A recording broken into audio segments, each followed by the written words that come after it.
नमस्कार। Binning institute के इस ऑनलाइन प्लेटफॉर्म पर मैं प्रदीप सिंह रावत आप सभी का हार्दिक स्वागत करता हूं। हमने मगध साम्राज्य पढ़ा था, मगध साम्राज्य के सभी वंशों को पढ़ा था। आज हम प्राचीन समय पर भारत पर होने वाले विदेशी आक्रमणों को पढ़ेंगे कि भारत पर प्राचीन समय में कितने विदेशी आक्रमण हुए। तो भारत पर जो प्राचीन विदेशी आक्रमण हुए हैं, उन प्राचीन विदेशी आक्रमणकारियों को अपन एक एक करके पढ़ेंगे और आप उनके शासकों के नाम भी जानोगे। ठीक है।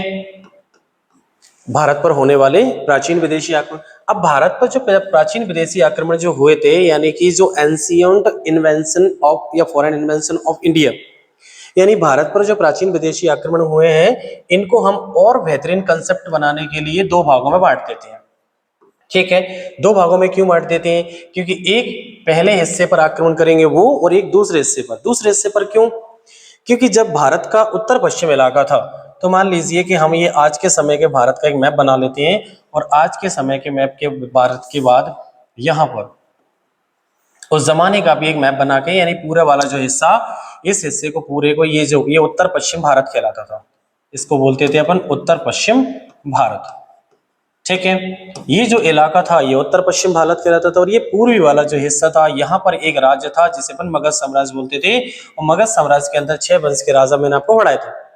यानी कि भारत पर जो प्राचीन विदेशी आक्रमण हुए थे, उनको हम दो भागों में इसलिए बांट देते हैं क्योंकि मगध पर जो 5 वंश थे, इन 5 वंशों में से एक वंश जो था मौर्य वंश, इन मौर्य वंश को हम मीडिएटर में रख लेंगे। यानी मौर्य वंश से पहले विदेशी आक्रमण और मौर्य वंश के बाद के विदेशी आक्रमण।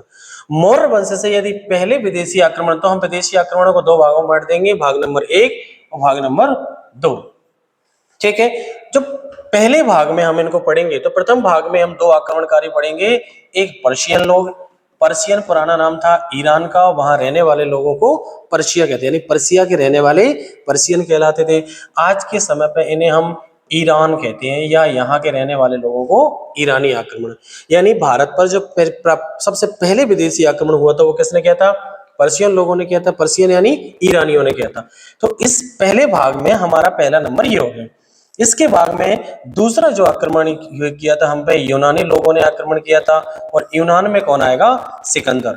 अर्थात भारत पर जो आक्रमण हुए प्राचीन विदेशी आक्रमण, इन प्राचीन विदेशी आक्रमणों को हमने दो भागों में बांट लिया, एक प्रथम भाग और एक द्वितीय भाग। प्रथम भाग को दो भागों में बांटकर पढ़ेंगे, यानी पर्शियन यानी ईरानी, दूसरे यूनानी यानी कि सिकंदर। अर्थात प्रारंभिक भाग में हम पर दो लोगों ने आक्रमण किए थे, पर्शियन और ईरानियों ने, और यूनानी यानी सिकंदर ने। ठीक है।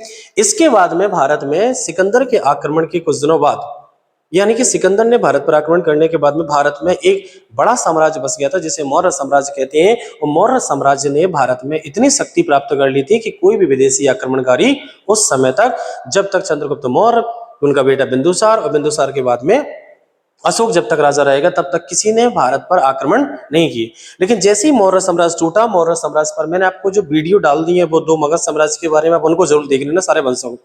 मौर्य वंश के बाद में मगध पर जो वंश बैठता है वो शुंग वंश, और शुंग वंश के समय फिर भारत पर एक बार आक्रमण होने लगते हैं। इस बार जो कुछ यूनानी लोग, जो भारत के कुछ एक इलाका अफगानिस्तान के ऊपर में उत्तर में जैसे बैक्ट्रिया प्रदेश कहते हैं, तो वहां रहते थे, तो उन्हें बैक्ट्रिया की यूनानी कहते हैं। यानी सेकंड भाग में जो थर्ड नंबर आएगा, उसमें एक आएंगे कौन? बैक्ट्रिया की यूनानी। कहाँ की यूनानी? बैक्ट्रिया की यूनानी। तो ये हम पे चौथे आक्रमणकारी हैं यूनान की, लेकिन ये कहां से? बैक्ट्रिया प्रदेश में जो बसे हुए थे, तो इन्हें बैक्ट्रिया की यूनानी कहते हैं। बैक्ट्रिया की यूनानियों के बाद हम पर जो आक्रमण किया जाएगा वो शक लोगों द्वारा किया जाएगा। शक यानी कि जिन्हें सतियंस भी कहते हैं। फिर पांचवा आक्रमण हम पे पर्तियन लोगों के द्वारा किया जाएगा, तो इन्हें पर्तियंस भी कह देते हैं। फिर छठवां जो आक्रमण हम पे होगा वो कुषाण लोगों द्वारा किया जाता है, यानी कि जिन्हें कई श्वांग भी कहते हैं। यानी हम पर प्राचीन विदेशी आक्रमण एक के बाद एक कितने होंगे? 6। 6 में से सबसे पहला पर्शियन यानी ईरानी आएंगे, दूसरा यूनानी यानी सिकंदर आएगा। फिर भारत में मगध साम्राज्य पर मौर्य साम्राज्य विकसित, मौर्य वंश विकसित हो जाएगा, और मौर्य वंश के समय कोई भी विदेशी भारत पर आक्रमण नहीं करेगा। इसलिए मौर्य वंश के समापन होने के बाद फिर विदेशी आक्रमणकारी भारत पर आक्रमण करेंगे। इसलिए हम सेकंड पार्ट में मौर्यों के बाद वाले आक्रमण पढ़ेंगे, जिसमें बैक्ट्रिया की यूनानी, जिसमें शक, जिसमें पर्तियन और कुषाण। ठीक है। तो भारत पर विदेशी आक्रमणों को 6 आक्रमणों को हमने दो भागों में बांट लिया, प्रथम भाग में 2, द्वितीय भाग में 4। अब हम सबसे पहले पढ़ना स्टार्ट करते हैं पर्शियन यानी कि ईरानियों को। ये बात करें भारत है तो ये आज के समय पर पाकिस्तान है, लेकिन उस जमाने में तो भारत का हिस्सा होता था। यहाँ से और आगे जाएंगे तो अपन ईरान फिर इराक देश आएगा, जैसे पर्शिया इलाका पड़ता था। ठीक है, पर्शियन जो राज्य था, बारी बारी से हम एक एक को पढ़ना स्टार्ट करते हैं। जो पर्शियन राज्य था यानी सबसे पहले विदेशी आक्रमण किसने किया था? पर्शियन लोगों ने किया था। पर्शिया किसका नाम था पुराना? ईरान का। तो क्वेश्चन आएगा आपसे कि भारत पर सबसे पहले विदेशी आक्रमण किसने किया? पर्शियन लोगों ने। पर्शियन कौन कहलाते थे? आज के समय पे ईरानी कहलाते हैं। भारत पर पहला विदेशी आक्रमणकारी कौन थे? पर्शियन। ठीक है, अब बात करते हैं पर्शिया कहाँ है। तो पर्शिया पुराना ईरान का है। पर्शियन लोगों की जो राजधानी थी वो पर्सिपोलिस, ठीक है, जो आज के समय पे ईरान वाला इलाका है। इसके बाद में अब पर्शियन जो जगह थी वहां पर एक साम्राज्य था, उस साम्राज्य का नाम था अचमेनियन साम्राज्य। कौन सा? अचमेनियन साम्राज्य, या आप कहोगे अचमेनियन साम्राज्य। ये साम्राज्य जो था ये पर्शियन यानी ईरान में था। इस साम्राज्य का संस्थापक था साइरस। कौन संस्थापक था? साइरस। यानी कि पर्शियन में सबसे पहले हम पर आक्रमण किया था साइरस ने, लेकिन साइरस भारत में कोई क्षेत्र जीतने में सफल नहीं हुआ, इसलिए इसको प्रथम सफल आक्रमणकारी नहीं कहते। ठीक है, साइरस के बाद में साइरस का बेटा शासक बना, जैसे कैम्बिसिस कहते हैं। कैम्बिसिस ने भारत पर कोई आक्रमण तो नहीं किया, लेकिन साइरस के द्वारा जो उसे क्षेत्र दिया गया था वो उसे पूरा बनाए रखने में सुरक्षित रहा। इसके बाद में कैम्बिसिस के बाद में उसका बेटा शासक बना, जिसे हम डेरियस प्रथम कहते हैं। क्या कहते हैं? डेरियस प्रथम। इसने भारत पर पहली बार आक्रमण किया था 515 ईसा पूर्व में। कब किया था? 515 ईसा पूर्व में, यानी ईसा मसीह से 500 साल पहले, यानी 515 ईस्वी में इसने हम पर आक्रमण किया था। किसने? डेरियस प्रथम ने। और डेरियस प्रथम भारत में सिंध तथा पंजाब वाले इलाके में शासन करता रहा। अब क्वेश्चन आएगा आपसे कि भारत पर सबसे पहले विदेशी आक्रमण किसने किया? तो पर्शियन लोगों ने किया। पर्शियन किसको कहते हैं? ईरानियों ने कहते हैं। लेकिन पर्टिकुलर कोई व्यक्ति पूछे कि किस व्यक्ति ने सबसे पहले आक्रमण किया, तो डेरियस प्रथम ने हम पे सबसे पहला आक्रमण किया। ठीक है, व्यक्ति पूछे तो डेरियस प्रथम। पूरे शासक पूछे कि सबसे पहले किसने किया, तो आंसर लगाएंगे पर्शियन यानी ईरानी। क्लियर है क्वेश्चन? डेरियस प्रथम के बाद में इस वंश का यानी अचमेनियन साम्राज्य का जो शासक बना था वो था छयार्स। इनको अपन नंबर दे देते हैं, सेकंड नंबर का शासक, थर्ड नंबर का शासक और फोर्थ नंबर का। फोर्थ नंबर का जो शासक था वो था छयार्स। छयार्स के बाद से कोई इतिहास हमें नहीं मिलता है, यानी कि फिर इसके बाद में पर्शियन यानी ईरानियों का कोई इतिहास नहीं मिलता। इस तरह से आपको क्वेश्चन पढ़ना पड़ेगा कि भारत पर सबसे पहले विदेशी आक्रमण किसने किया, तो पर्शियन लोगों ने किया या फिर ईरानी आएंगे। ठीक है, पर्शिया किसका पुराना नाम था? ईरान का। पर्शियन के शासकों का क्रम कैसा है, तो सबसे पहले पर्शिया में कौन सा साम्राज्य बसा? अचमेनियन साम्राज्य। अचमेनियन एम्पायर का संस्थापक कौन था? तो साइरस। साइरस ने भारत पर आक्रमण किए पर सफल नहीं रहा, तो इसलिए उसको प्रथम सफल आक्रमणकारी नहीं कहते हैं। इसके बाद में कैम्बिसिस। कैम्बिसिस ने कोई भारत पर आक्रमण नहीं किया। कैम्बिसिस का पुत्र था डेरियस प्रथम। डेरियस प्रथम ने जब भारत पर आक्रमण किया तो उसमें सिंध तथा पंजाब क्षेत्र में जीतने में विजय रहा। और कब जीता उसने ये क्षेत्र? 515 ईसा पूर्व में। ठीक है, तो भारत पर पहला सफल आक्रमणकारी कौन था? तो डेरियस प्रथम। कहाँ का था? पर्शिया का। फिर इसके बाद में इसका बेटा छयार्स शासक बना था। छयार्स के बाद में कोई इतिहास हमें नहीं मिलता है। ठीक है, अब आता है भारत पर दूसरे विदेशी आक्रमणकारी। दूसरे विदेशी आक्रमणकारियों में आता है सिकंदर, जो कहां से आएगा? यूनान से।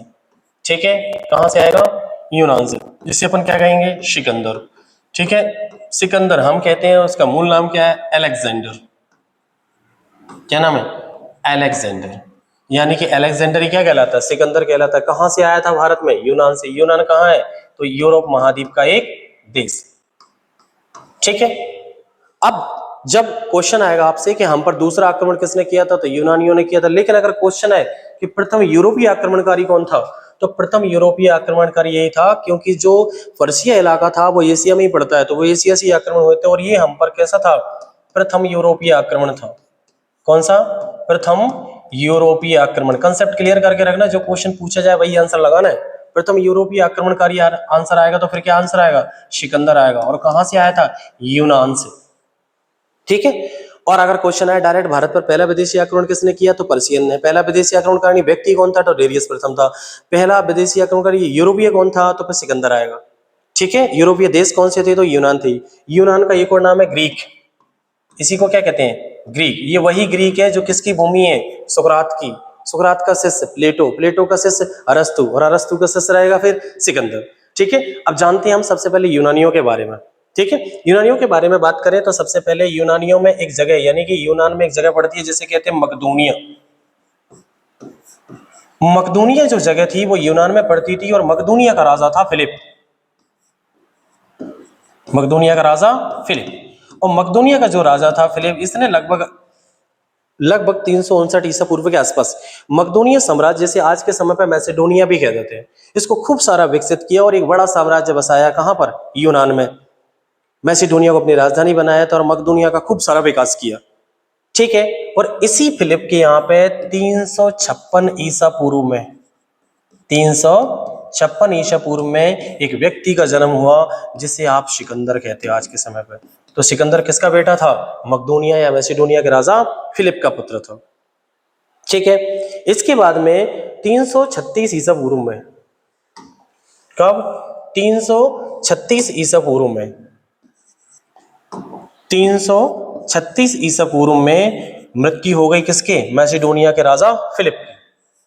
फिलिप की जैसे मृत्यु हुई तो फिलिप का जो पूरा साम्राज्य था वो किसको मिला?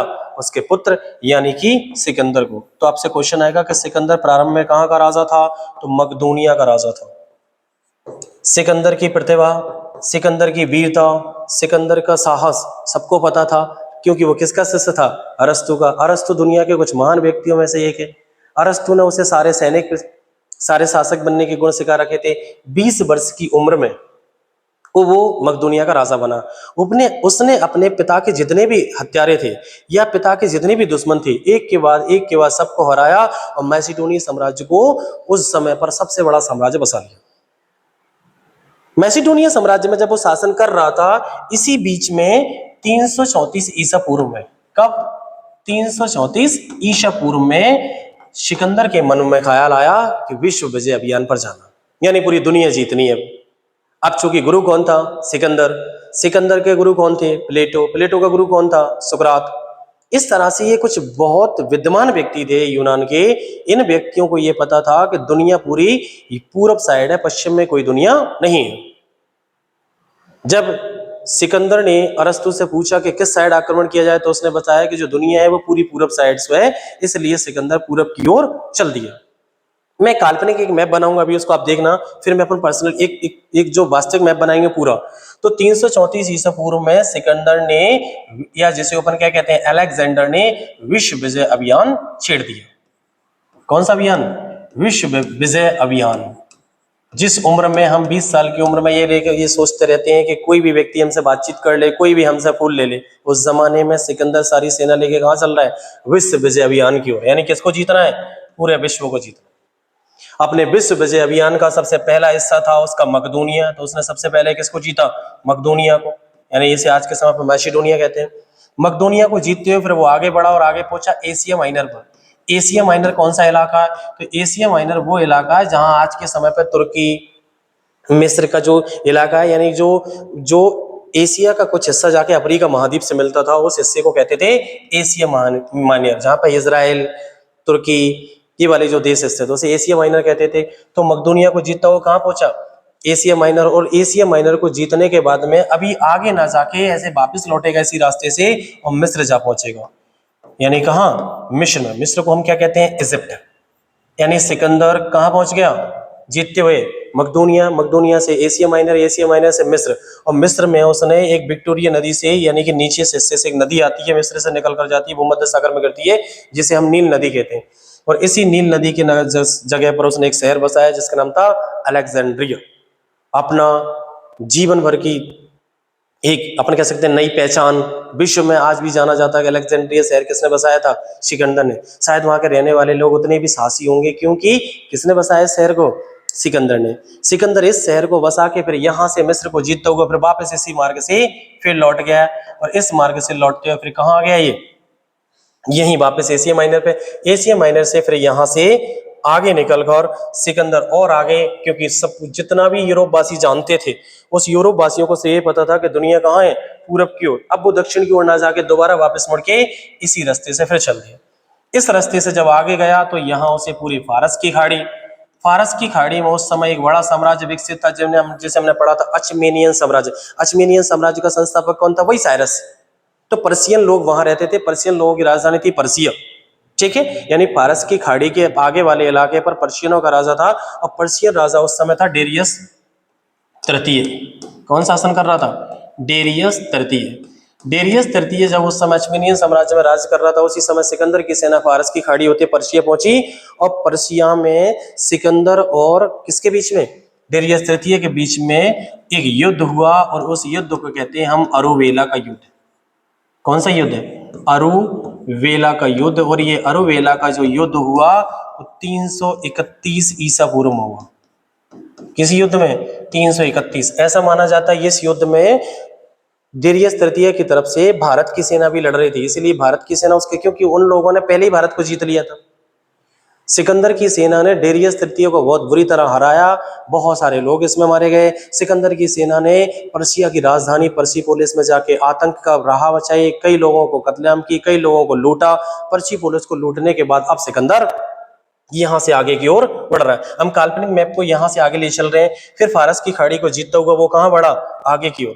और आगे की ओर बढ़ते हुए बैक्ट्रीय प्रदेश से होता होता कहां पहुंच गया? उसी भारत के उत्तर इलाके में या उत्तर पश्चिम इलाके में, यानी यहां आके फिर यहां एक पर्वत पड़ेगा जिसे अपन कहेंगे हिंदू कुश पर्वत। कौन सा पर्वत? हिंदू कुश पर्वत। और इस हिंदू कुश पर्वत से, यानी कि जिसमें एक दर्रा है, यानी कि गैप है, इस गैप को अपन कहते हैं खैबर दर्रा। यानी कौन से दर्रे से? हिंदू कुश पर्वत के खैबर दर्रे से होकर कहां प्रवेश कर गया? भारत में। तो एक मैं काल्पनिक यहाँ पे हिंदू कुश पर्वत बना देता हूं, और यहाँ पे गैप दे देते हैं अपन। इस गैप को अपन नाम देंगे खैबर दर्रा।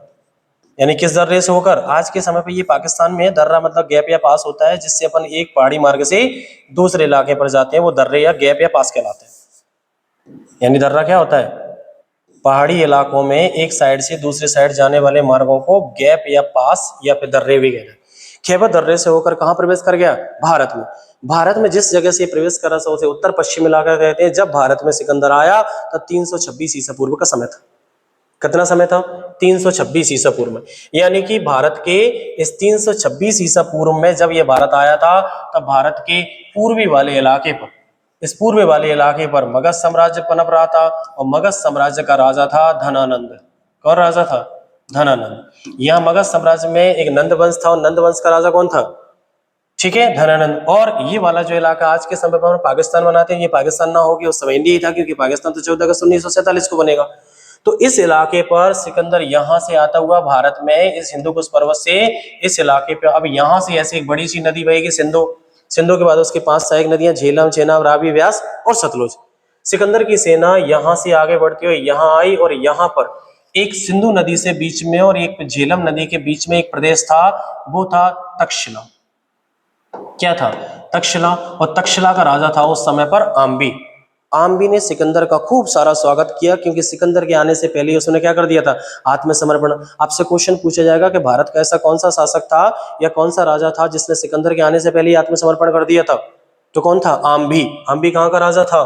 तक्षशिला प्रांत के हिस्से का, जिसे उत्तर सीमांत प्रांत भी कहते थे। ये झेलम नदी और सिंधु नदी के बीच में पड़ता था। अब आम्बी ने खूब सारा स्वागत किया। अब सिकंदर को 2 फायदे हुए। एक फायदा तो ये हुआ कि भारत का राजा उसके साथ आ गया। दूसरा फायदा उसे ये हुआ कि अब भारत के रास्तों में भटकने की आवश्यकता नहीं थी, क्योंकि इन नदियों को पार करना अपने आप में बहुत बड़ी चुनौती होती थी।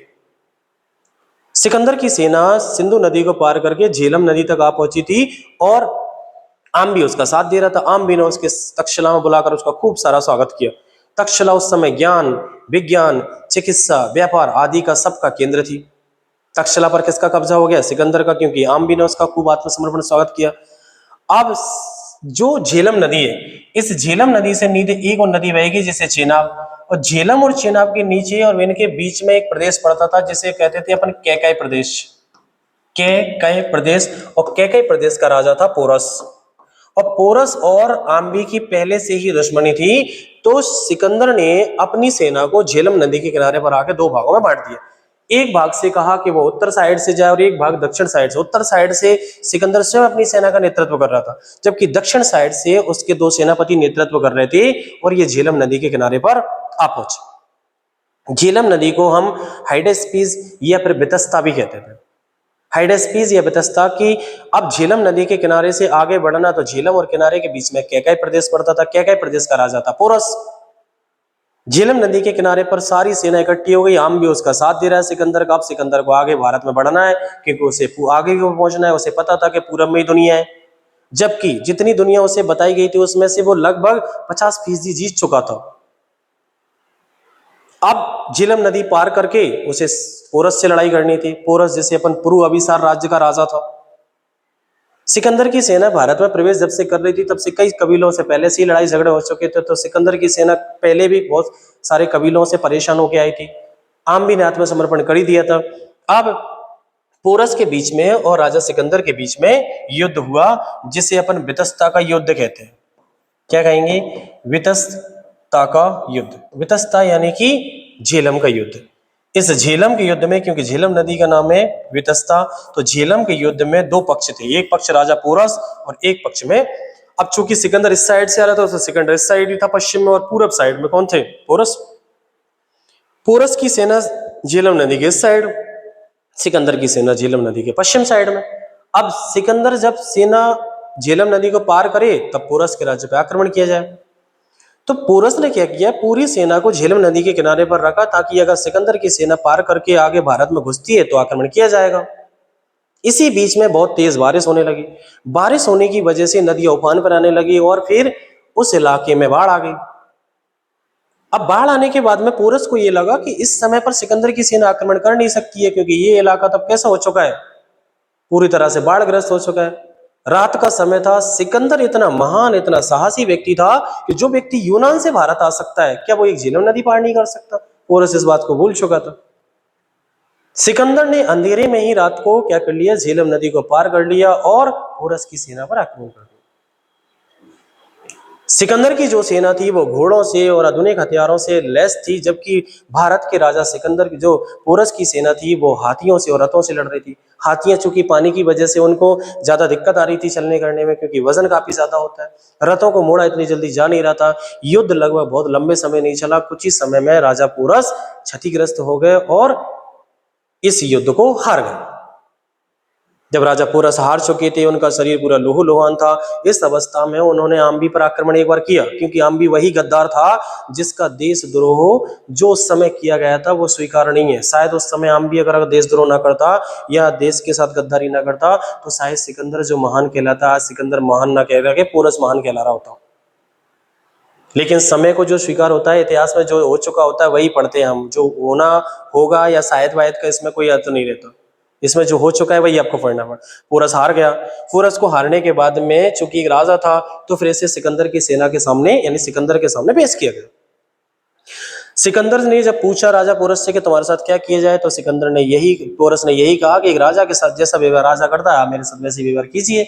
सिकंदर चूंकि इतना युद्ध जीतने में उसे कहीं कठिन परिश्रम नहीं करना पड़ा जितना कि पोरस के युद्ध जीतने में यानी वितस्ता के युद्ध को जीतने में करना पड़ा। पोरस की इस सफलता से खुश होकर या पोरस की इस बहादुरी से खुश होकर सिकंदर ने उसे पूरा अपना साम्राज्य लौटा दिया और इसे आश्वासन दिलवाया, यानी पोरस से आश्वासन ले लिया कि यदि मैं भारत में पूरब की ओर आक्रमण करूंगा तो आपको मेरा साथ देना पड़ेगा। पोरस की सेना ने इस बात के लिए हाँ कर दिया और सिकंदर आगे बढ़ने के लिए तैयार हो गया। अब सिकंदर को यहाँ से और आगे बढ़ना है तो यहाँ पे एक और नदी आएगी जिसे अपन ब्यास नदी कहेंगे। अब सिकंदर को चेनाब नदी पार करके ब्यास नदी तक पहुंचने के बाद में ब्यास नदी के पहुंचने के बाद में सेना जो सिकंदर की सेना थी उसने ब्यास नदी को पार करने से मना कर दिया। सिकंदर ने थोड़ा ज्यादा फोकस बनाया कि नहीं ज्यादा करना। अब चूंकि 334 ईसा पूर्व से ये भारत पूरब की ओर लड़ते हुए हैं, बीच बजे अभियान चल रहा है। अब लगभग 325 ईसा पूर्व चल रहा था, यानी लगभग 11 साल का समय हो चुका था। कुछ लोग जो यंग थे वो बूढ़े हो चुके थे, कुछ लोग मर चुके थे रास्ते में। तो सिकंदर की सेना ने सिकंदर के खिलाफ ही विद्रोह कर दिया कि अब इससे आगे दुनिया नहीं है, दुनिया खत्म हो चुकी है।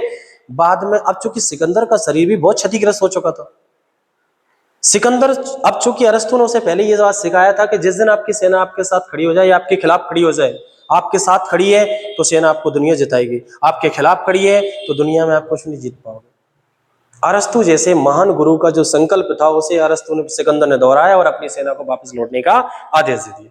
सिकंदर यहीं से वापस ब्यास नदी से दोबारा वापस होके कुछ इस जलीय मार्ग से इधर वापस लौट गए। जलीय मार्ग से लौटते हुए ये बेबीलोन पहुंच गया और बेबीलोन में इसकी पूरी सेना क्या कर रही थी, आराम कर रही थी। और बेबीलोन पहुंचते पहुंचते सिकंदर का शरीर बहुत क्षतिग्रस्त हो चुका था, बहुत पीड़ा से गुजर रहा था। इस समय उनके लिए औषधि के तौर पर उनके ही कुछ सैनिकों ने जहर दे दिया और इस तरह से सिकंदर मारा गया। ये घटना जो थी वो 323 ईसा पूर्व की थी। कब की?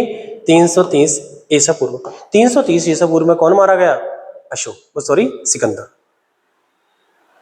अब सिकंदर जब लौट रहा था तो अपने जीते हुए क्षेत्र किसको सौंप गया? अपने सेनापति को सौंप गया, और उसका सेनापति था फिलिप्स। फिलिप नहीं है इस बार, फिलिप तो उनका पिता था, जबकि सेनापति कौन था? फिलिप्स। तो अपने जीते हुए क्षेत्र किसको सौंप गया? फिलिप्स को सौंप गया। यानी पूरे क्षेत्र पर कौन शासन कर रहा है? फिलिप्स।